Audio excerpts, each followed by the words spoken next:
Pada ujian praktikum kali ini, kami akan mengaktifkan beberapa layanan pada Ubuntu. Untuk yang paling pertama adalah layanan DNS.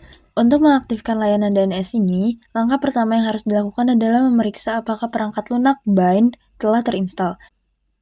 Karena pada Ubuntu yang kami pakai telah terinstall, maka kami langsung memasuki direktori bind tersebut. Tahap selanjutnya, kami membuka file di mana konfigurasi DNS dengan domain kelompok4.com disimpan. Isi dari konfigurasi tersebut terdiri dari canonical name, MX atau mail exchange, name server, MySQL, PSQL, FTP, MySQL web, dan lain sebagainya.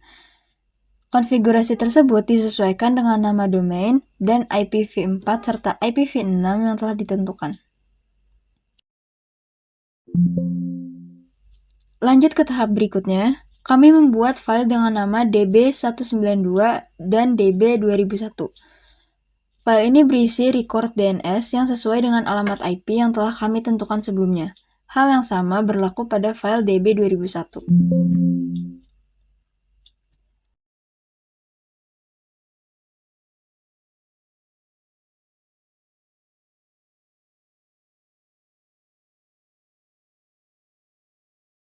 Langkah selanjutnya, kami membuka file dengan nama named.conf.option. File ini berfungsi untuk mengatur opsi global untuk layanan DNS bind. Setelah opsi global sudah terkonfigurasi pada file sebelumnya, kami lanjut membuka file dengan nama named.conf.local yang mengatur zona-zona lokal yang dihosting oleh server DNS bind.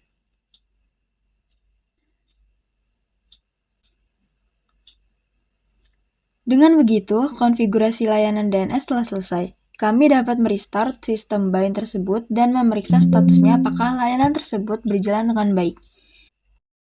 Jika layanan berstatus aktif, kami dapat lanjut ke tahap berikutnya, yaitu melakukan pencarian DNS terhadap nama domain www.kelompok4.com.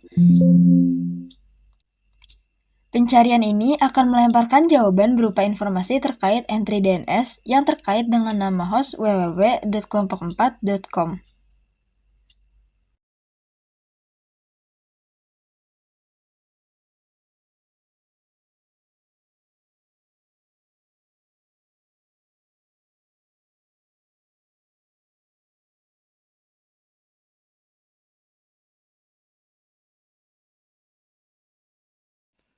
Dengan begitu, layanan DNS berhasil diaktifkan. Kami dapat lanjut untuk mengaktifkan layanan yang berikutnya. Untuk NFS atau Network File System akan dilakukan dalam server dan tidak melalui client. Jadi untuk yang pertama harus dibuat direktori pada SOJK dengan nama NFS.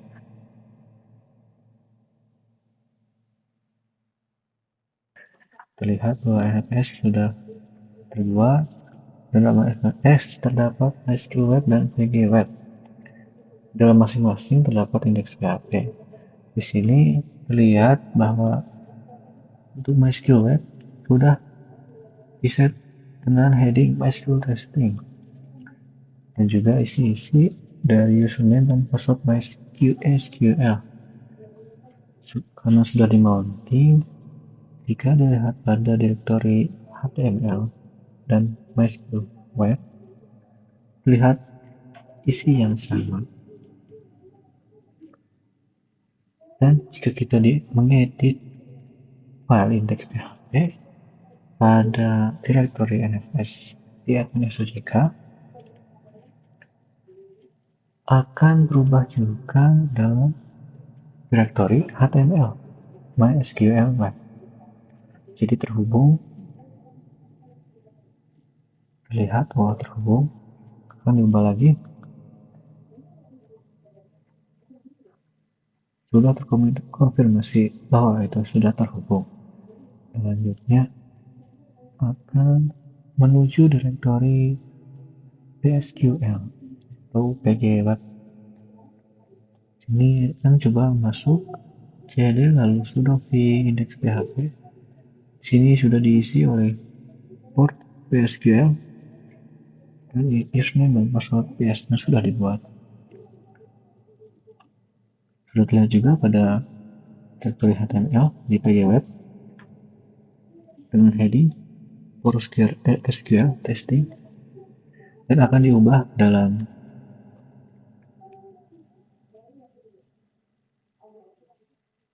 di sini kita akan mencoba merubah dalam directory HTML dan bukan di directory NFS.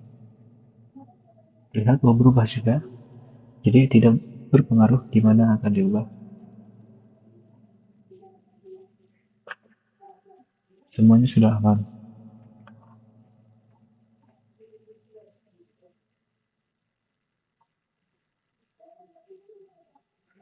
Lalu kita akan mengecek dalam step. Untuk dalam step, di bagian IP dan directory adalah alamat jaringan dan nama share dari sistem file jarak jauh. Ini berarti dari IP tersebut dan directory dalam itu akan di-share kepada directory yang ada setelah itu, yaitu var www.html.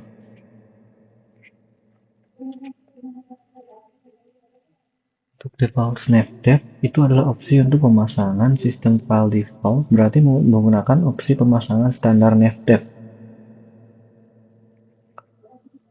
Dua angka terakhir ini 00 itu untuk dump and paste. Dump itu untuk perintah dump untuk menentukan apa sistem file perlu dicadangkan. Paste digunakan oleh perintah fstk untuk menentukan urutan pemeriksaan sistem file saat root.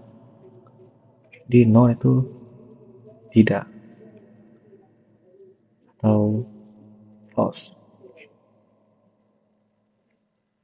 Untuk file export, RW ini untuk membaca dan menulis, jadi bisa di write. Untuk sync, memastikan bahwa permintaan untuk menulis data ke disk diselesaikan sebelum permintaan tersebut dikembalikan ke klien. Untuk root squash, biasanya NFS mengubah permintaan dari user root menjadi user anonim untuk keamanan, tapi untuk root squash memungkinkan user root pada sistem klien untuk memiliki hak akses root penuh ke directory yang di-share. Dan yang terakhir itu subtree check. Opsi ini memeriksa apakah file yang diminta oleh klien benar-benar dalam directory yang diekspor. Jadi begitulah untuk NFS site. Untuk mengatur dan mengonfigurasi server web Apache pada sistem Linux, pertama kita menginstal Apache 2 pada Linux dengan perintah sudo apt-get install Apache 2. Jika sudah terinstall, bisa cek status layanan Apache apa sudah berjalan dengan baik dengan perintah sudo systemctl status Apache 2. Langkah berikutnya adalah membuat direktori baru untuk menyimpan file pada server dan masuk ke dalam file directory dengan perintah sudo v.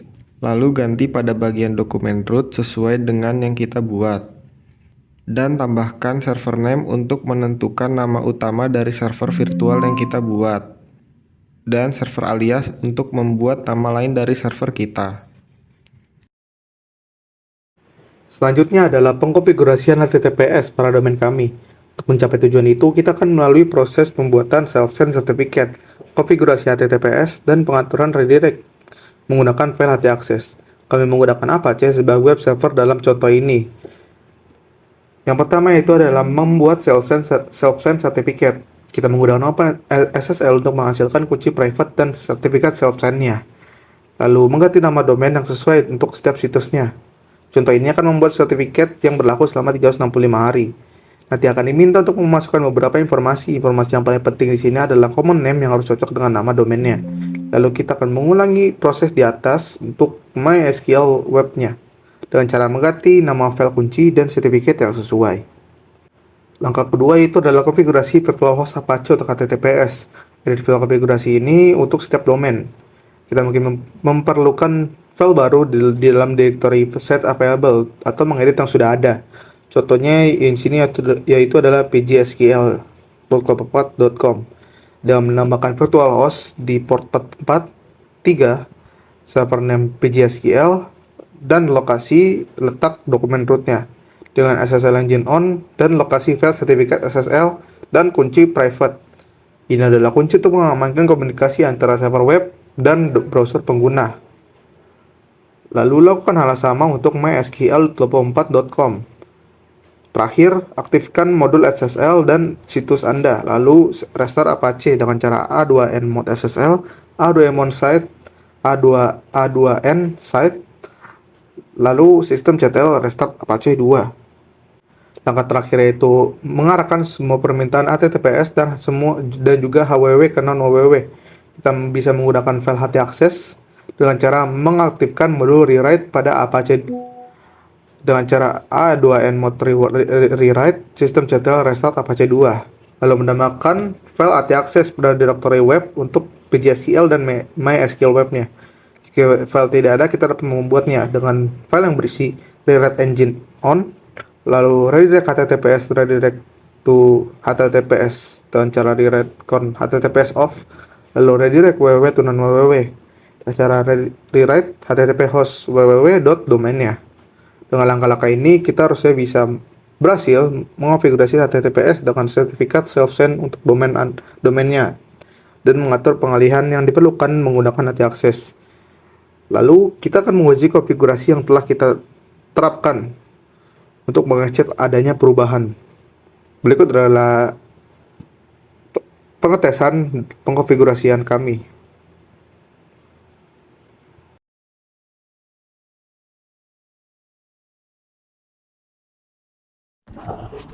Untuk bagian selanjutnya adalah bagian database MySQL. Di sini kita akan masuk ke dalam MySQL dengan username, user kelompok 4, dan password tcom dengan IP yang sudah ditentukan dengan komen MySQL strip U kelompok 4 strip P strip H dan IP. Lalu masukkan password tcom. Di sini kita akan melihat database yang dalam MySQL ini, dalam user ini, yaitu diploma.db. Itu terlihat bahwa ada. Kita akan menggunakannya dengan komen use diploma.db. Lalu kita akan melihat tables dalam database tersebut. Lalu select mahasiswa untuk melihat isi dari tables tersebut. Terlihat bahwa tables tersebut terdapat nama-nama anggota kelompok 4 dengan NIM. Dan untuk listen IP address, kita akan mengkonfigurasi di file mysqld.cnf. Terlihat bahwa bin address sudah terkonfigurasi dengan IP 0.0.0.0, jadi semua IP bisa masuk. Nah, jadi MySQL listen ke semua IP. Selanjutnya, saya adalah Arfianti dengan NIM J0404231037 akan menjelaskan pembuatan database PSQL pada ujian praktikum AAJ kelompok 4 kelas B2. Poin pertama yaitu membuat listen pada IP address menjadi 0.0.0.0, yaitu dengan perintah sudo v etc postgresql 10/main postgres.conf. Poin kedua yaitu membuat database dengan nama di diploma_db. Sebelum itu, kita gunakan perintah sudo mysql. Perintah ini digunakan untuk membuat klien MySQL dengan hak akses super user. Selanjutnya, kita akan masuk menggunakan klien yang sudah kita buat. Saya membuat dengan nama Postgres dengan menambahkan strip H 127.0.0.1 digunakan untuk menghubungkan ke server PSQL yang berjalan di localhost. Setelah itu, kita akan menggunakan perintah create database diploma_db untuk membuat database baru.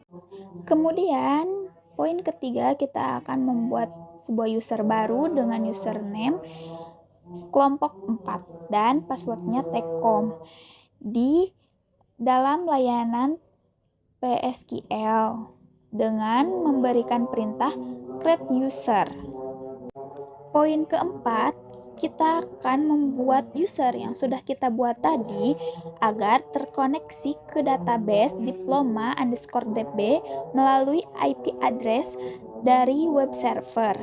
Dengan cara kita mengkonfigurasi file pg_hba.conf dan menambahkan host pada IPv4 local connection dengan IP server yang kita gunakan.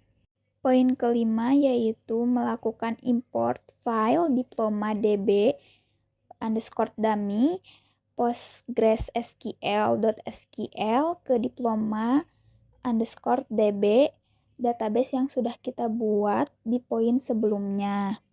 Yang kita lakukan pada shell Linux. Poin terakhir ini yaitu memberikan akses penuh pada user yang sudah kita buat sebelumnya. Tetapi sebelum itu kita berikan akses connect ke DB kepada user dengan perintah grant connect on database diploma_db to diploma. Setelah itu memberikan akses grant all privilege, lalu grant insert dan grant select on table mahasiswa to take home. Sekian penjelasan dari tahapan pembuatan PSQL kelompok 4 kelas praktikum B2. Sekian, terima kasih. Jadi untuk proxy dibuat inverse proxy untuk domain www.kelompok4.com. Untuk itu di file script konfigurasi akan ditambahkan konfigurasi untuk HTTP port 80 default site-nya www.kelompok4.com. Dan untuk CASDIR pertama untuk port 81 adalah MySQL Web kelompok4.com. Dan untuk CASDIR kedua adalah port 82 untuk pgweb.kelompok4.com. Selanjutnya adalah file konfigurasi website.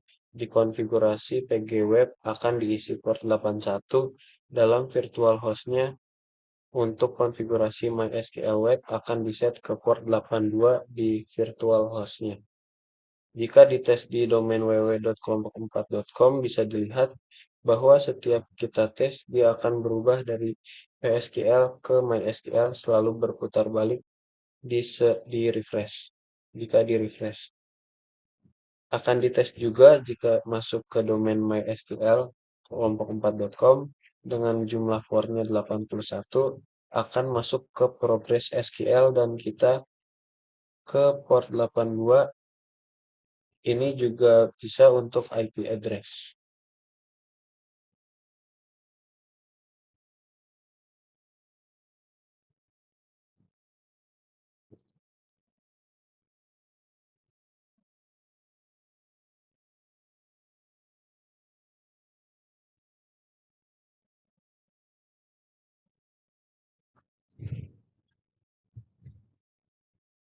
Dan ini untuk IP address-nya.